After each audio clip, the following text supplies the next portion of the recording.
என்னை நீர் அறிந்தவர், என் உள்ளம் புரிந்தவர்.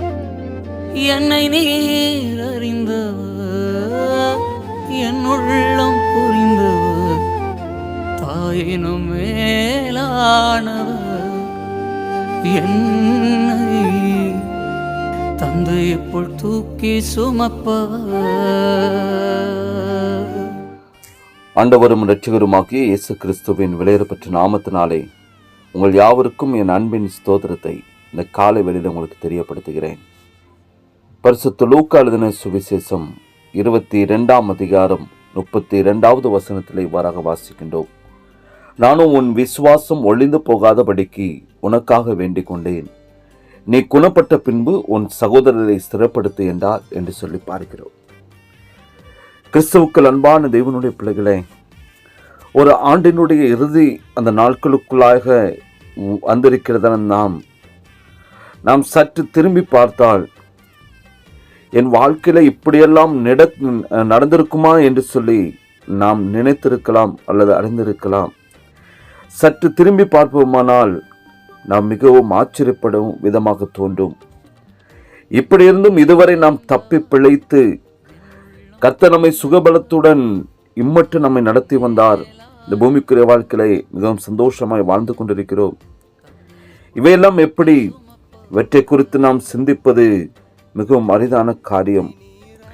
நம்மோடு கூட யாரோ ஒருவர் இராவிட்டால் இவ்வளவு நாட்களையும் தாண்டி இனி வரப்போகிறவற்றையும் மேற்கொண்டு நம்மால் முன்னேற முடியாது என்பதை ஒரு நாளும் ஏற்றுக்கொள்ளவே முடியாது. நம் முன்னேயும் நம்மோடு கூட இருக்கிற அந்த நபர் யார் என்பதை நாட்களை அறிந்து கொள்ள வேண்டும். இங்கே நாம் பார்க்கிறோம், ஆண்டவராக இயேசு கிறிஸ்து தம்முடைய சீடர்களோடு கூட கடைசி பஸ்காவை புசித்து விட்டு குறிப்பாக சீமோன் பேதுருவை நோக்கி ஆண்டவராக இயேசு கிறிஸ்து சொல்லுகிறார், சீமோனே சீமோனே என்று அழைக்கிறார். சீமோனுடைய பலம், அவருடைய பலவீனம் சகலவற்றையும் அறிந்தவராக ஆண்டவராக இயேசு கிறிஸ்து சீமோனோடு கூட பேசுகிறார். சீமோன் தனக்கு என்ன நடக்கவிருக்கிறது என்பதை அறியாதிருந்த போதிலும் சகலவற்றையும் முன்னறிந்த ஆண்டவராக இயேசு கிறிஸ்து சாத்தான் உத்தரவு கேட்டுக்கொண்டான், நானோ உனக்காக வேண்டிக் கொண்டேன் என்று சொல்லி அங்கு சொல்லுகிறார். பிற்பாடும் அவர் சொல்லுகின்றதான பொழுது, நீ என்னை அறிந்திருக்கிறதே 3 தரம் மறுதலிப்பா என்று சீமோன் செய்ய போவதை குறித்து ஆண்டவராக இயேசு கிறிஸ்து முன்கூட்டியே அவர் தெரிவிக்கிறார். சீமோன் பேதுரு சோதனைக்கு உட்படுவது நடக்க வேண்டியது என்றாலும் அவர் தன்னுடைய விசுவாசத்தை இழந்துவிடக்கூடாது என்பதில் ஆண்டவராக இயேசு கிறிஸ்து மிகவும் கவனமாக இருந்து அவருக்காக முன்கூட்டியே ஜெபிக்கிறதை நாம் பார்க்கிறோம். கர்த்தர் சீமோன் பேரில் ஒரு பெரிய நோக்கத்தை வைத்திருந்தார். முன்பதாகவே எச்சரிப்பாக அவர் சொல்லியிருந்தாலும் சீமோனும் அந்த காரியத்திலே அவர் தோற்று போய்விட்டார்.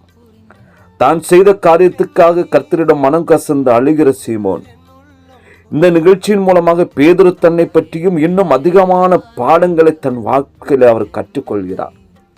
அந்த தோல்வியினால் மனம் தளர்ந்து போகாதபடிக்கு தன்னுடைய விசுவாசத்தில் இன்னும் அதிகமாக அவர் பலப்படுகிறார். அந்த விசுவாசம்தான் பிற்பாடு நாம் பார்க்கிறோம். அப்போஸ்தலர் நடவடிக்கைகளில் எருசலேமில் ஆண்டவராகிய இயேசு கிறிஸ்து கர்த்தர் என்று அவர் முழங்கிய பொழுது அதுதான் அநேகம் மனம் திரும்புவதற்கு மிக முக்கிய காரணமாக மாறினது. அவருடைய விசுவாசத்தில் அதிகமாய் பலப்பட்ட பொழுது கர்த்தர் அவரை இன்னும் அதிகமாக எடுத்து பயன்படுத்தினார். கண்பான தேவனுடைய பிள்ளைகளை, நாமும் பல நேரங்களில் பலவீனப்பட்டு விடுகிறோம். அதை எதிர்பார்த்திருக்கிறான் அந்த சாத்தானவன் அந்த இடத்திலே வந்து நம்மை பல விதத்திலும் தாக்க முயற்சிக்கிறார். இயேசு யாரை நேசிக்கிறாரோ அவர்களை அவர்களிடமிருந்து பிரித்து அளிப்பதை சத்துருவனுடைய ஒரே நோக்கமும் முயற்சியுமாய் காணப்படுகிறது. முடியாவிட்டால் அவருடைய சாட்சியை கெடுக்க பார்ப்பான் சாத்தானவன். ஆனால் ஆண்டவருக்கு அவன் எப்போதும் பிந்தினவனாதான் காணப்படுகிறான். ஏனென்றால் சோதனை வரும் முன்னதாக ஆண்டவர் நமக்காக முன்பாக வந்து நமக்காக வேண்டுதல் செய்கிறார். இயேசு நமக்காக ஜெபிக்கிறார் என்பதற்காக நாம் பாவத்திற்கு இடம் கொடுக்க கூடாது. நம்முடைய சகல விதமான காரியங்களையும் நம்மை முன்னறிந்தவர் கரங்களில் நம்மை பரிபூர்ணமாக இந்த காலை பொழுதில் நம்மை அர்ப்பணிப்போம். ஆண்டின் இறுதி நாட்களிலே நிற்கிற நாம் நம்முடைய எல்லா விதமான காரியங்களையும் அறிந்திருக்கிற அந்த தேவாதி தேவனுடைய கரங்களை, அந்த வல்லமிருந்தவருடைய கரங்களை, அந்த மாட்சிமுடையவருடைய கரங்களை நம்மை பரிபூர்ணமாக நம்மை அர்ப்பணிப்போம். நம்முடைய விசுவாசத்தை பலப்படுத்தும்படி ஆண்டவரே நம்முடைய கரங்களை அர்ப்பணிக்கிறேன் என்று சொல்லி தெய்வ சமூகத்தில் நம்மை அர்ப்பணிப்போம். நம்மை முன்னறிந்தவர், நமக்காக சகலவற்றையும் செய்ய வல்லமுள்ளவர், நம்மை சரியான பாதையிலே வழிநடத்த போதுமானவர், நம்மை அறிந்த தேவன் ஒவ்வொரு நாட்களும் உங்கள் அனைவரோடு கூடவே இருந்து புதிய ஆண்டிலும் மகிமையான காரியங்களை செய்ய அற்புதமானவராய் காணப்படுகிறார். அவருடைய கரங்களை நம்ம அர்ப்பணிப்போம். நம்முடைய விசுவாசம் ஒளிந்து போகாதபடிக்கு அவர் இன்றும் பிதாவினுடைய வலது பரிசுத்திலே நமக்காக வேண்டுதல் செய்கிற தேவாதி தேவனாய் காணப்படுகிறார். இந்த தேவாதி தேவனுடைய கரத்திலே நம்மை அர்ப்பணிக்கலாமா? செபிப்போம். நேசிக்கிறதான அன்பின் நல்ல தகப்பனே, அப்போ ஆசீர்வதிக்கப்பட்டதான இந்த காலை வேலைக்காக நாங்கள் உமக்கு நன்றி செலுத்துகிறோம். ஆண்டவரே, நீர் என்றென்றும் வாக்கு மாறாதவரப்பா. ஒரு புதிய ஆண்டை ஆண்டவரே சந்திக்கும்படியாக அவளோடு எதிர்கொண்டிருக்கிற எங்களுடைய வாழ்க்கையில எல்லாவற்றையும் முன்னறிந்த உம்முடைய கரத்திலே எங்களை பரிபூர்ணமாக அர்ப்பணிக்கிறோம். நாங்கள் எங்களுடைய விசுவாசத்தில் இன்னும் அதிகமாக பலப்பட பரிசுத்த ஆவியானவர் யாவருக்கும் கிருபையில கொடுத்து வழி நடத்துவீராக.